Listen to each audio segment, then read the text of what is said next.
To change the Wi-Fi network for your Eufy C10 Robot Vacuum, first of all we'll need to grab our robot, make sure that it's powered on, and also have your Eufy Clean app ready on your device. Now click on a home button and power button at the same time and wait until you hear a prompt that the Wi-Fi have been reset. Wi-Fi has been reset.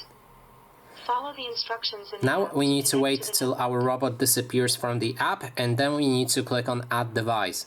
And here basically you need to perform the whole setup again, so click on Eufy C10 and then make sure that your device is powered on. Click on Reset Completed, and here wait until your device is visible on the list. Click on Connect. And then you can choose whichever network you like from this list right here. And that is basically everything. Thanks so much for watching, and if you like this video, please consider subscribing.